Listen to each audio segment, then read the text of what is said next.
Few movie franchises made dinosaurs look as cool as the Jurassic Park series. All us 90s kids grew up on these movies, molding generations of dinosaur and monster movie fans alike. But aside from the first movie, everyone has a different personal ranking of these movies. Here's my personal Jurassic Park movie ranking, starting with my least favorite. Jurassic World Fallen Kingdom. I don't love seeing animals dying or getting tortured, nor do I love being told a movie is going to go bigger in scale with its dinosaur premise, only to shove all the dinosaurs in a mansion basement for the last hour of the movie. To the movie's credit, the creatures look great as usual, and the Indoraptor is a cool design. Unlike most creatures in the series, this one has more of a slasher movie personality, much more of an actual antagonist than more than an animal. Kind of like the Indominus Rex, which we'll cover later. I also like that Blue, one of the raptors from from the previous film, gets some more character development and backstory, giving audiences more reason to sympathize with her and not see her as just another movie monster. But man, I went in expecting monsters rampaging the mainland, tearing through the suburbs and the cities, kind of like the end of the Lost World, but on a bigger scale. But instead, nearly all of them are shoved into a basement beneath a mansion for an auction. There's also a subplot involving human cloning, which I wasn't terribly interested in. The two hipster kids that help Owen and Claire beyond annoying and really detract from the rest of the movie. Ted Levine is wasted as a cartoon villain who just runs around yelling, "I want my bonus," and stealing dinosaur teeth, which is unfortunate because he is an iconic actor who plays an iconic villain, Buffalo Bill in Silence of the Lambs. He's kind of like if you took the Hunter Roland from The Lost World and made him far less sympathetic and far more one-dimensional. Very unfortunate. Chris Pratt and Bryce Dallas Howard are okay in the movie, though they aren't given nearly as much development as the last movie. It's not a terrible movie, just a letdown. Jurassic World Dominion. Everyone says that this is the worst movie in the franchise, and I honestly disagree. Unlike the last movie, we do get to see dinosaurs rampaging in the city streets, and a handful of fun chase and fight scenes. The scene that usually comes to mind when I watch this one is the ones with the Therizinosaurus. It's really intense and it has great creature sounds and visual design. The Giganotosaurus animatronic looks good too, much more convincing than the Indominus Rex. Though the Giganotosaurus is not much of a big bad as the movie wants it to be. I remember the director saying that this creature would be the movie's Joker, and that's just not accurate. It's more of just a big predator acting on natural instincts that occasionally runs into the main cast in the second and third act. What's strange is it doesn't show much aggression, at least at first, until the humans start running away from it. I do like the extended version of the movie gives the creature some backstory though. The original cast does a good job in the movie. The issue is they aren't given in their role, they're not given a compelling enough reason to justify their returning to the series.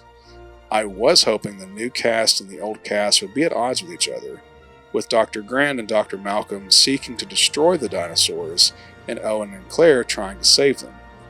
To have these two sets of heroes both on a collision course, but on opposite sides of the ideological spectrum. I thought that would be a cool conflict.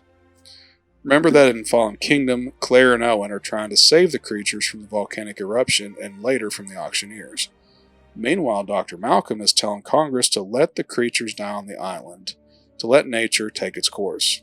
Dr. Grant also referred to the dinosaurs as theme park monsters, quote-unquote, in Jurassic Park 3. So it makes sense for these two groups to be trying to stop the other. Instead, they all run into each other, shake hands, and go after an Elon Musk stand-in. Again, not terrible, just a big missed opportunity with the original cast.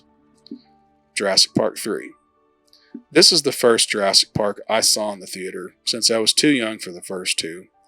It's a fun horror and adventure movie that keeps a fast pace and keeps the scares coming.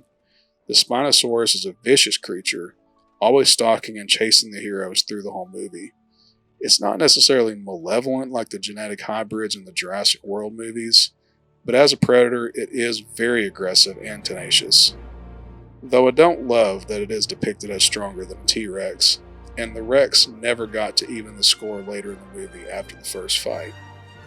The birdcage scene with the pterodons is great, as are the raptor scenes as usual, but the movie does feel incomplete. There's a hint that the engineers and InGen were planning to do something different with the dinosaurs when the heroes walk in through the abandoned lab, but there's no follow-up to this mystery. There's no new discussions about the morality of genetic engineering or conservation versus capitalism or anything like that. It's just a survival movie, which is fine in itself, but Téa Leoni and William H. Macy's characters are seriously out of place in the movie. They're mainly just comedic fodder, which makes little sense to prop them up as the comedic duo when they're the reason so many people die in this movie. Sam Neill is great as always as Dr. Grant, but there's not much moving him forward other than, again, having to play the semi-father figure to another kid. All that said, this is a fun, fast-paced monster movie.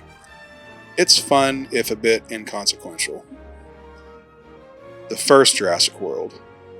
Universal did right with a soft reboot. It blends the idea of a monster theme park with the newer idea of actually opening the park to the public, which in turn ups the stakes when the park security fails. It also introduces the idea of hybrid dinosaurs, in this case, the Indominus Rex, a part T-Rex and part Raptor. It's an awesome antagonist with actual malevolent intentions, rather than acting only on instinct. It's weird and plausible, but cool. The final act is probably the most satisfying ending since the first movie. I won't get into that. I've had some spoilers throughout this review, but I want to keep that one a secret for you.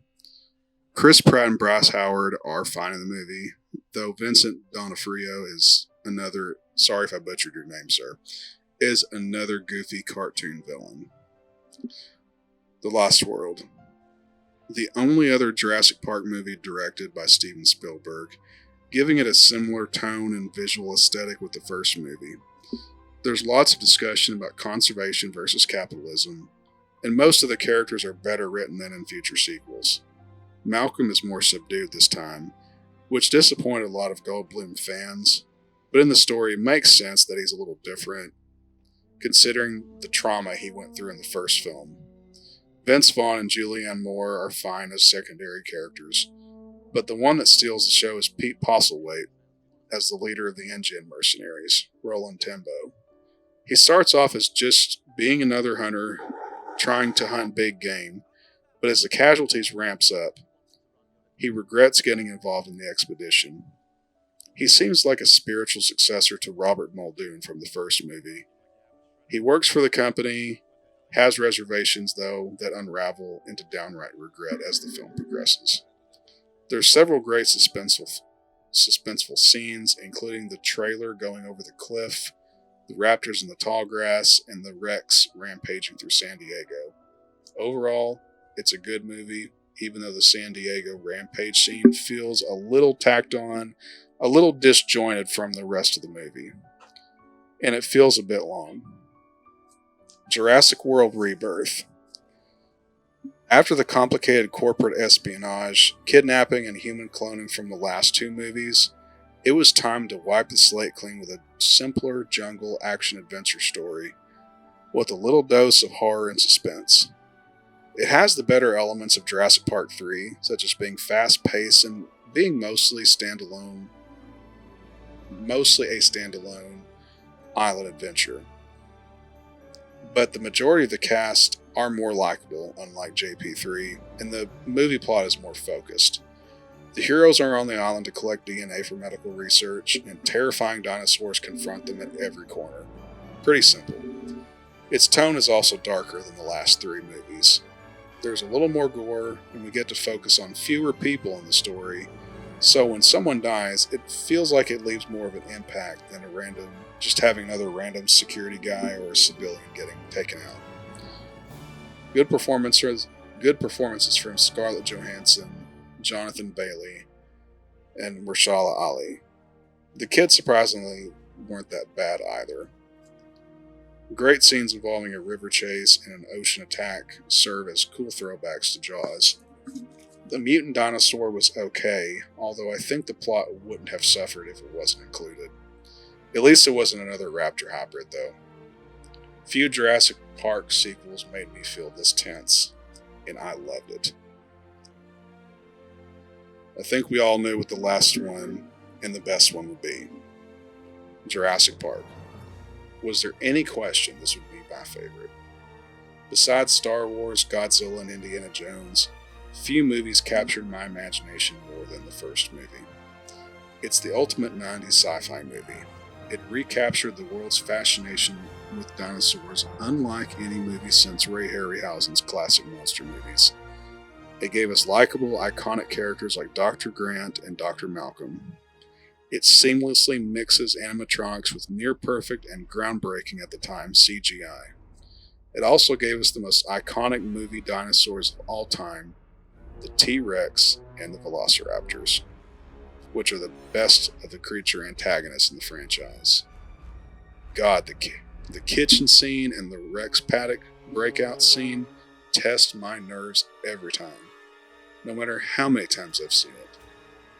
The thing that makes the movie work, though, is it starts off slow enough to let the audiences get acquainted with everyone in the cast and lets them argue over the morals of opening the dinosaur park to the public. The movie lets its audiences breathe. This gives them more reason to be invested in the movie and in the characters when the security system finally fails and it hits the fan. As a side note, though, most of our favorite characters make it out alive in these movies, but I hate that Robert Muldoon doesn't.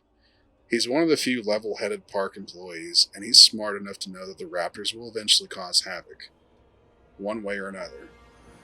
He's also selfless enough to distract the raptors while Ellie Sattler runs to the bunker, probably saving her life.